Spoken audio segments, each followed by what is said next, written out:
Hey guys and gals, so here today just talk cages with you a little bit. It's just kind of a unprofessional, quick assessment of cage traps. Okay, so there's a lot of cage traps on the market. Unfortunately, a high percentage of them are junk, especially the ones you get from like farm and home stores.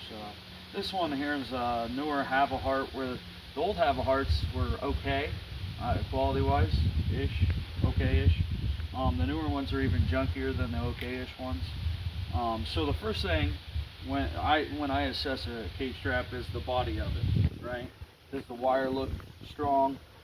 Is it going to get messed up? The netted wire, is it sturdy enough to hold animals and on a regular basis? They get cheaper with them per brand, and stuff like that. And so that's my first assessment is the body of a good solid wire. My second assessment on these is the handle. Um, you know, Handles are what they are. They're usually cheap. They're just wire. But I want something that's easy to carry, because when you get an animal in these, they get running back and forth. It's kind of a pain. So a nice sturdy handle along with the body of the trap. Now here's where things get really stupid really quick. They make these cages, put the time and effort in, then they junk out on the parts that matter. And I'm just using this Havahart as an example. There's actually worse ones than this. Um, so the door and the thickness of the door, the hinges and how they connect them there, how sturdy that is. Some of them are spring loaded and some are drop down doors. And so you just want to test that out and make sure that's a solid unit. Look at that, like right there.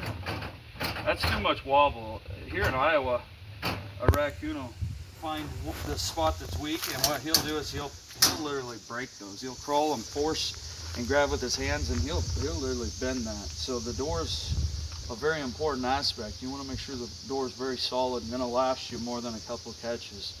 Not saying this won't work, because this would work okay for like some groundhogs, skunks, stuff like that. It would survive some stuff for sure, but raccoons are one of the ultimate testers, and I'll tell you right now, this isn't designed for them, this door.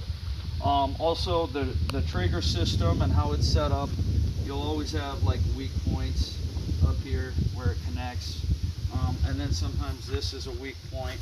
And then of course, where everybody seems to cheap out is on the most important part of the trap. That's the pan here. It's very flimsy.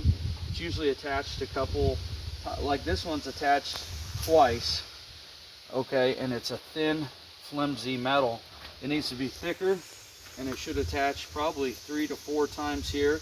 And this spot here, these clog up easily with dirt or mud, and so it's just kind of a real junk system there at the trigger.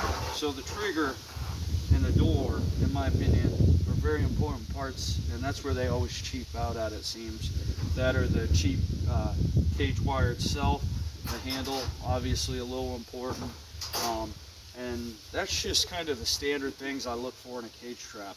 Now, with it being said, this is a junk one in my opinion, but it will work for a couple animals. But I'll carry them for transfer cages in the truck. That way I can keep my good cages working. And it's kind of nice because you'll set them and you hook it. Usually most of my cages are bigger than this one, so I'll just slide this inside, open the door, and have it set. They run right in, and it triggers and drops the door down.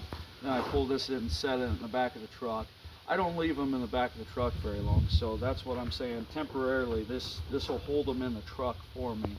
So if you want to repurpose these are okay for transfer cages. Just be aware that they're on borrowed time. You don't want to leave them in the back of the truck too long regardless. So yeah, that's today's video. Cage traps, quick assessment, nothing super.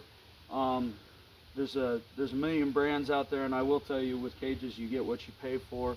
I know some fantastic brands, and I know some junk brands, and I just stay away from the junk brands typically. I get a lot given to me by the people I'm trapping for, and I'll take them.